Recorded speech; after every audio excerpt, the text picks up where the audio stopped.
करें हम अपने पड़ोसी मुल्क भारत की, तो उन्होंने डिजिटल ट्रांजैक्शन में 2021 का जो डाटा आया है, उन्होंने जो डिजिटल ट्रांजैक्शंस की हैं वो 25.5 बिलियन ट्रांजैक्शंस की हैं और पूरी दुनिया में सबसे ज़्यादा डिजिटल ट्रांजैक्शंस हुई हैं। इंडिया ने जो डाटा फैक्ट्स एंड फिगर्स सामने आए हैं और उन्होंने चाइना और यूएस को भी बीट कर दिया है। यूएसए को भी बीट कर दिया, तो नो डाउट वो हर जगह पर जो है हर कंट्री को बीट करता जा रहा है। चाहे आप देख लें एक्सपोर्ट के मामले में, चाहे आप देख लें किसी और सेक्टर की। यानी कि इन शॉर्ट ये है कि इंडिया जो है सुपर पावर बन जाएगा, बन सकता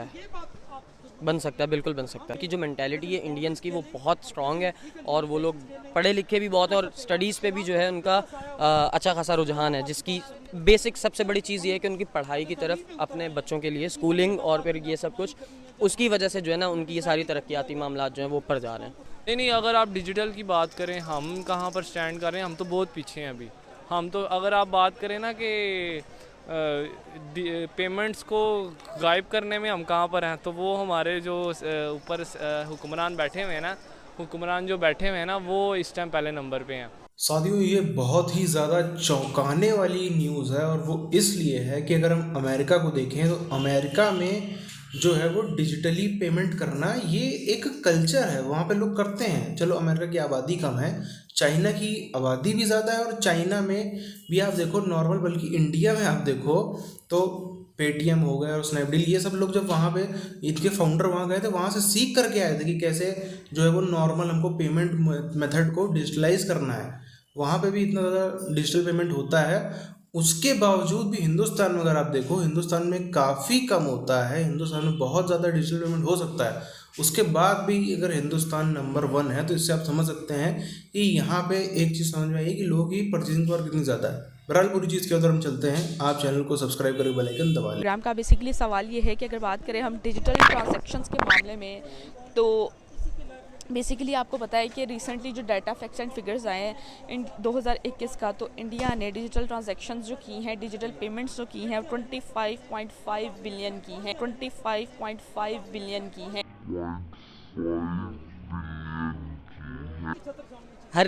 इंडिया ने हर रेस में अपने आप को मनवाया है और मैं समझता हूँ इसमें भी एक बहुत बड़ी अचीवमेंट है इंडिया की। और ये चीज़ इस चीज़ को साबित करती है कि इंडिया अपनी पब्लिक को बाशऊर कितना कर रहा है।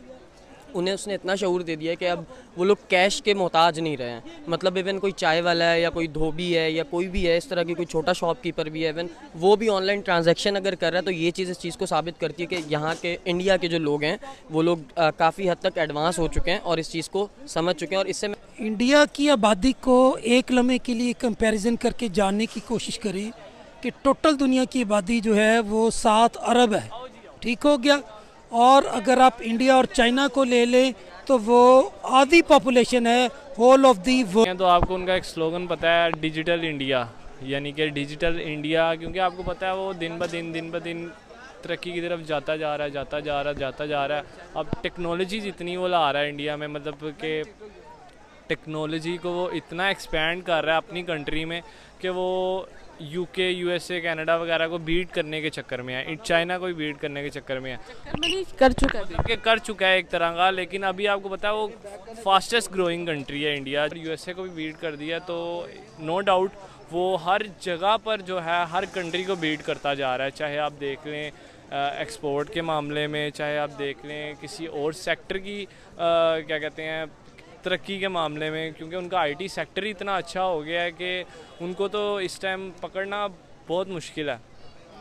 तो अच्छी बात है उन्होंने की है और हमें भी उनसे सीखना चाहिए, क्योंकि डिजिटल इंडिया, क्योंकि जिस तरह डिजिटल चीज़ें हो रही हैं इन फ्यूचर, हर काम आप देख सकती हैं आज से 10 साल बाद, 5 साल बाद जो है इतना ही टाइम रह गया। यही ऐप को यूज़ कर रहा है ना, मैं समझता हूँ कि अगर ऐसे ही चलता रहा तो आने वाले कोई 10 से 15 साल लगेंगे। और अगर इंडिया ने चाइना और दूसरे जो हैं ताकतवर ममालिक के साथ अपने लिंक्स स्ट्रॉन्ग कर लिए, तो अमेरिका के चांसेस बहुत कम है सुपर पावर रहने के। यानी कि इन शॉर्ट ये है कि इंडिया जो है सुपर पावर बन जाएगा, बन सकता है, बिल्कुल बन सकता है। प्राउड सिर्फ आप इसमें नहीं बीट किया उन्होंने, आप देखें उनकी प्रोडक्शन जो है चाइना से ज़्यादा हो गया। मोबाइल फ़ोन्स उन्होंने इतने प्रोड्यूस किए हैं, बल्कि उन्होंने 2030 तक उन्होंने कोई प्रॉमिस किया कि पता नहीं कितने मिलियन उन्होंने मोबाइल फ़ोन प्रोड्यूस करने हैं। तो सिर्फ आप ये ना देखेंगे उन्होंने डिजिटल ट्रांजैक्शन में उनको बीट किया, वो चाइना हो गया, यूएस हो गया, हमें तो खैर रखेंगे आप पीछे, वो जो है हर मामलात में उनको बीट करते जा, वो दुनिया की सबसे बड़ी प्रोडक्शन कंट्री होगी और वो लोगों को चीज़ें जो मतलब कंट्रीज़ को चीज़ें एक्सपोर्ट करेगी। जिस हिसाब से इंडिया ग्रो करे है, सबका क्रेडिट किसको जाता है, क्या कहें? इसका क्रेडिट मैं करंट टाइम की जो उनकी गवर्नमेंट है उसको भी दूंगा और मैं उनके इदारों को भी दूंगा, क्योंकि ये सारा क्रेडिट हम जो है क्या कहते हैं गवर्नमेंट को नहीं दे सकते। इदारे जो अपना काम ईमानदारी से और मुस्तहकम होकर करते हैं, मैं समझता हूँ उनका भी एक बड़ा रोल होता है मुल्क की मईशत में और मुल्क की मईशत को स्ट्रॉन्ग करने में। तो मैं समझता हूँ कि इनके जो इदारे हैं वो भी जिस तरह से अपना नेक नियति से काम करते हैं, हर की जो मेंटालिटी है इंडियंस की वो बहुत स्ट्रॉन्ग है और वो लोग पढ़े लिखे भी बहुत हैं और स्टडीज़ पे भी जो है उनका अच्छा खासा रुझान है, जिसकी बेसिक सबसे बड़ी चीज़ ये है कि उनकी पढ़ाई की तरफ अपने बच्चों के लिए स्कूलिंग और फिर ये सब कुछ, उसकी वजह से जो है ना उनकी ये सारी तरक्याती मामलात जो हैं वो ऊपर जा रहे हैं। तो जब से ये आई थिंक उनकी दूसरी हुकूमत है, मतलब इससे पहले भी उन्हीं की हुकूमत थी, अब दूसरी हुकूमत उनकी चल रही है। तो जब से पहले सबसे पहले तो मैं उनको क्रेडिट देना चाहूँगा नरेंद्र मोदी को। उसके बाद जो है ना कहीं उनके जो है सेक्टर्स पे जो लोग बैठे हुए हैं ना, वो कहना तो नहीं चाहिए लेकिन हमारे यहाँ पे लोग हमारे सेक्टर्स में जो है ना मुखलिस नहीं है हमारे साथ, हमारे डिपार्टमेंट्स के साथ मुखलिस नहीं है, अपनी जेबें भर रहे हैं। वहाँ के जो लोग हैं ना वो कहीं ना कहीं अपने डिपार्टमेंट्स के साथ इतने मुखलिस हैं कि वो काम करते हैं। डिजिटल पेमेंट्स में मैं समझता हूँ पाकिस्तान भी जो है काफ़ी हद तक स्ट्रॉन्ग हो चुका है जब से हमारे पास जैज़ कैश, इजी पैसा टाइप ऐप्स आई। नहीं, अगर आप डिजिटल की बात करें, हम कहाँ पर स्टैंड कर रहे हैं, हम तो बहुत पीछे हैं अभी। हम तो अगर आप बात करें ना कि पेमेंट्स को गायब करने में हम कहाँ पर हैं, तो वो हमारे जो ऊपर हुक्मरान बैठे हुए हैं ना, हुक्मरान जो बैठे हुए हैं ना, वो इस टाइम पहले नंबर पे हैं। एक बेचारा आया था गलती से, इमरान खान, उसको भी हटा दिया इन्होंने। बाकी जो है सारे आपको पता है यहाँ पर अपनी अपनी जेबें भर रहे हैं, अपनी अपनी तिजोरियाँ भर रहे हैं। जब तक ये तिजोरियाँ खाली नहीं होंगी, मुल्क पे पैसा नहीं लगेगा, तब तक हम लोग डिजिटल क्या, हम तो यहाँ पे भी डिजिटल नहीं कुछ कर सकते। पाकिस्तान एक सियासी बहरान से गुजर रहा है, आईनी बहरान से, और ऊपर टाप मुआशी और तीसरा इखलाकी बहरान। ये यूथी और पटवारी जियाले हैं, इनको ये क्यों नहीं बताया जा रहा कि भारत का वजीर आजम क्या कर रहा है भारत के लिए और आप क्या कर रहे हैं, ताकि उनको बताया जा सके कि वेयर यू स्टैंड एट। मैं यहां पे ये पाकिस्तान बैशिंग नहीं करना चाह रहा हूं, मैं भारत के गीत नहीं गाना चाह रहा हूं, लेकिन ये बताना चाहता हूं कि आपके पड़ोस में आप जैसे लोग जो हैं वो दुनिया में कहां जा रहे हैं, जो आपने वो उनके चाइनीज लोगों को मार रहे हैं, और जो सी पैक के ऊपर आप उनका 26 करोड़ डॉलर खा गए हैं, हड़प कर गए हैं, जो लंदन और दुबई पहुंच चुका है। और आप ये आपको बताना चाहिए, मैं समझता हूं ये बिल्कुल नाइंसाफी होगी कि आपके मीडिया ने बिल्कुल 2+2 को भी नहीं कवर किया और मोदी साहब का जो एक दौरा था उसको भी कवर नहीं किया, और ये भी नहीं बताया कि रूस, आप तो एक चिट्ठी लहराते फिर रहे हैं, वो भारत रूस से तेल ले रहा है मुसलसल। साथियों,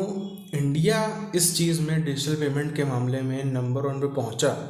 इससे ज़्यादा लोग पूरी दुनिया इसी बात से हैरान है कि इतनी कम आबादी, अगर आप आज भी देखो तो मिडिल क्लास और जो गरीब तबका है उसमें 40+ के अगर हम लोगों को देखें तो ऑलमोस्ट 60% से ज़्यादा आबादी है जो डिजिटल पेमेंट को बहुत अच्छा नहीं समझती या बहुत ही रेयरली ही उससे पेमेंट करते हैं किसी भी डिजिटल मेथड से। उसके बावजूद अगर हम देख रहे हैं इतना ज़्यादा हो रहा है, इतनी ज़्यादा नंबर बड़े बड़े जा रहे हैं, तो मतलब ये है कि यहाँ पे लोग जो हैं वो ट्रांजैक्शन बहुत ज़्यादा करते हैं। ट्रांजैक्शन ज़्यादा करते हैं इसका मतलब परचेजिंग पावर, मतलब दिल खोल के लोग खर्चा करते हैं। पूरी दुनिया इसी बात से जो है वो आश्चर्यचकित है। बाहर के कल्चर्स में अगर हम देखें तो आप देख लो, साल में मोटा मोटी 10, 15, 20 मैक्सिमम से मैक्सिमम त्यौहार वगैरह होते हैं। यहाँ पे अगर आप देखो इंडिया में हिंदू, सिख, जैन, बौद्ध की अगर हम बात करें तो हर हफ्ते 10 दिन 15 दिन में कोई ना कोई त्यौहार लगा रहता है। और कल्चर ही ऐसा है हिंदुस्तान में कि भाई त्यौहार है तो फिर उसमें दिल खोल के खर्चा होगा, इधर भी खर्चा होगा, उधर भी खर्चा होगा, खरीदारी भी होगी, ये भी होगा, वो भी होगा, मिठाई भी आएगी, XYZ सब चीज़ के चलते। और फालतू मतलब काफ़ी सारी चीज़ें हैं जिसमें बाकी कल्चर के लोग, चाइना हो, अमेरिका, ये सब लोग पैसा जहाँ जहाँ पे नहीं खर्च करते वहाँ पे भी हिंदुस्तानी पैसा खर्च कर देते हैं। इसी सब के चक्कर में पूरी दुनिया में इस समय जो है वो इस समय आश्चर्यचकित है पूरी दुनिया। और अगर हम बात करें चाइना की या अमेरिका की, इनको खुद को भी जैसा सीधी साफ देखने को मिल रहा, उम्मीद नहीं थी